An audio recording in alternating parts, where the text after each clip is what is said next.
This segment is going to illustrate how we turn orange temples green so that we can take people who needed information to the temple. Using the fan chart view on FamilySearch, I went back and found somebody that was born in the late 1700s, hovered over their fan, clicked it, put them in the center spot, and then changed views to descendancy view. I made sure that I had enough generations, and so the third generation was clicked. Sometimes if you click the fourth, it'll take a long time for the fields to fill over here, and so sometimes 3 generations is sufficient.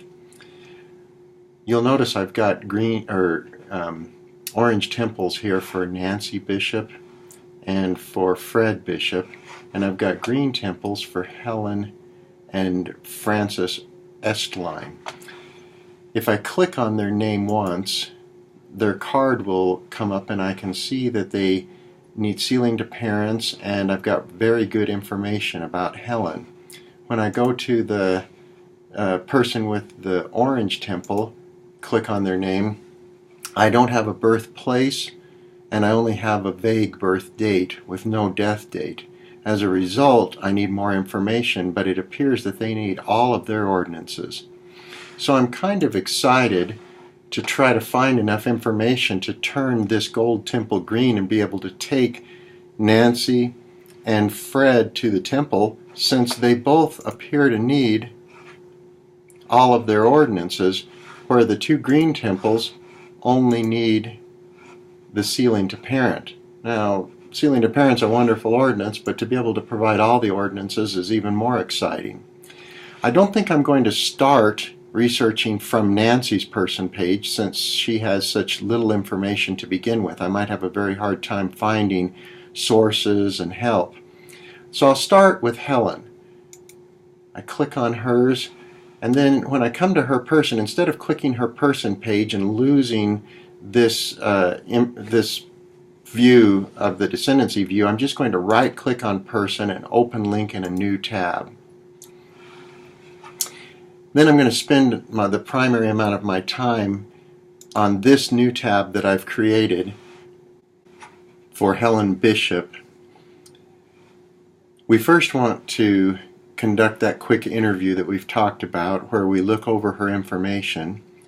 Helen has a very nice standardized birth date and a standardized birthplace and a standardized death date and death place, so we don't feel a great need to change anything or add anything here. As we come down and review her family, we see that she has a husband, we see that we have a standardized marriage date, and she's got parents, brothers and sisters, no odd duplicates involved here. If we proceed down a little bit further, we'll notice that she has 5 sources already added. And if we review these sources, one is a death certificate, so that will prove her death information. We've got a census record, and that will verify her birth information. It's very likely that her death or these marriage certificates will also verify her birth information. And then we've got 3 different marriage sources which will verify her marriage information. If you look up at the top right where the record hints usually are found, there aren't any, and so we don't have any quick additional sources that we can add, but we're very comfortable with 5 sources. So if we wanted to at this stage, we could simply check for possible duplicates. There are none. And then we could take her to the temple by going here, requesting the sealing to parents, but we're not going to do that because we want to take a minute longer and to try to see if we can find some information for Nancy or Fred who needed those ordinances, and we're going to try to find it from a source for Helen who has the richer information and therefore is probably going to be easier to find sources with. If we look at her and kind of do some reasoning or thinking, we can recognize that the place that we'll find a birth record for Nancy that will also have Helen on it is going to be a census record. And the census record is going to have to be the 1850 census, because if Nancy's born in 1836, she'll be 14 in 1850 and 24 in 1860. There's a very good chance she will have moved out by the 1860 census. So the thing we want to find is an 1850 census record for Henry or Helen, and we'll start pivoting from Helen. I could either go to FamilySearch or Ancestry. You might think, well, we've already covered with record hints all of the records that FamilySearch has, but that's not true. The reason the record hints are 97% accurate is that they leave out a lot of things that are a little bit dubious or questionable. So we'll go ahead and click on FamilySearch. The pre-filled fields appear up here, and what we're going to do, knowing that we only want a census record for 1850, so we're going to come down to Type and say Census, and then we're going to come down to Collections, and we're going to say that all we want is the United States 1850 Census, and then we'll filter those results. So now we have a United States 1850 census record being the thing we're being shown. And we've got an Ellen Bishop, but these names don't sound familiar to us. Theron and Sarah and Wickman, none of those do. But for this Helen, as we look at it, we've got a Jane and a Nancy and an F.E. and an F.A. And if you'll recall, the brothers and sisters, Nancy and Mom is Jane. We've got Francis Estline, and we've got Fred. So this is our family. So if I come back up here and I open the census record, we can verify it a little bit more now that we look at it. We've got Jane, Nancy, Helen, F.E., F.A. Jane, Nancy, Helen, F.E., F. I'm assuming that Fred's middle name starts with an A. We have to ask ourselves, what happened to Henry, who's the dad? We don't seem to have him on this record, and instead we've got Helen Bishop, who's a male. We've got a problem here. There's a mistake. Everything else is exactly accurate to our information, but Helen Bishop doesn't seem to be right. Somebody's probably indexed this wrong. What we're going to do is just quickly look at the film, the actual picture of the census record. When we open this up and take a look at it, you can see here the indexed information, but we want to look at what actually was there. And this is our information about our family. You can see Jane and Nancy and Helen and F.E. and F.A. and then some others who appear to be living with them. But why in the world they indexed Helen with this H is beyond me. And this is probably, this is Henry instead of Helen. So we can go back with confidence and attach this source to Helen. Now the problem that we're going to face, it's not a terrible problem, but if we could have come from Henry for this source, we would have been able to attach to the children. The children would have been listed over here as well. We're going to have to do this a little bit more tediously, and so we will attach Helen to Helen, and we will say that this verifies birth and relationships.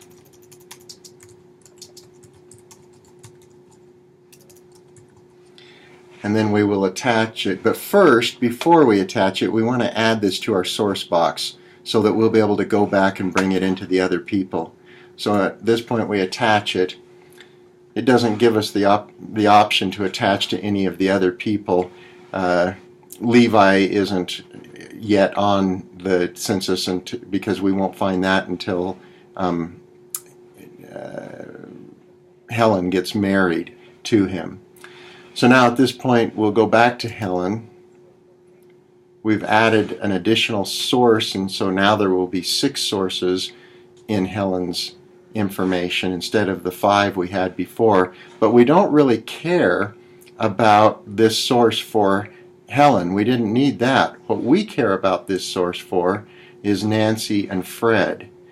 And so I'm going to go ahead and open Nancy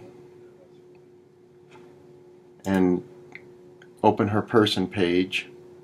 And I'm going to come down here to sources, and I'm going to say attach from source box. We saved that source in our source box right there, and so we're going to click this and we're going to attach it, attach the source, and we're going to say that this source verifies birth and relationships. And now attach it. If I go back now to Nancy, Nancy's source is now down here that we've just added.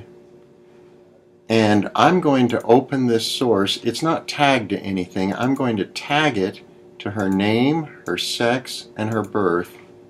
And so all of those things will be proven by this source up above.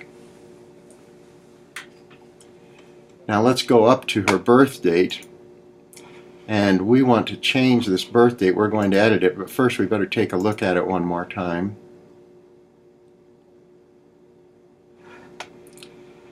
Nancy's, when we look at Nancy in here, she's 14 in the 1850 census. So if we subtract that, we're going to have 1836 and New York be her birth date and place. So if I come back to Nancy now and I open her birth and edit it, it's not about 1836, it is 1836. And it was New York, United States, and I say verified on census record, and I save it. Now I close that up, and I have now proved her birth date and her birthplace. And what I want to do at this point is go and check for possible duplicates. There aren't any. But if you come up here to Nancy, who before didn't have the opportunity to have her ordinance requested, now they are, because enough information is there. And I can go ahead and request her ordinances. I'll quickly run through that one more time for you with Fred. If I open up Fred's person page, I want to add a source from the source box to Fred. This is the source, the census record of 1850. I'm going to attach it. I'm going to say verifies birth and relationships. I'm going to attach it. I'm going to go back to Fred, and Fred now has the source at the bottom. You can see we have it there. If I come and open this source, I'm going to remember that we have an FE and an FA. This is the Fred we want. So in 1850, he was 2 years old. We'll say 1848 is his birth date in Michigan. I'll come back to Fred, and I will open his birth, edit it. It's not about 1848, it is 1848, and it's in Michigan.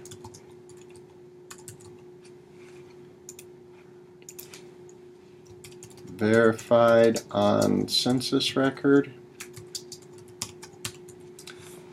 Save it.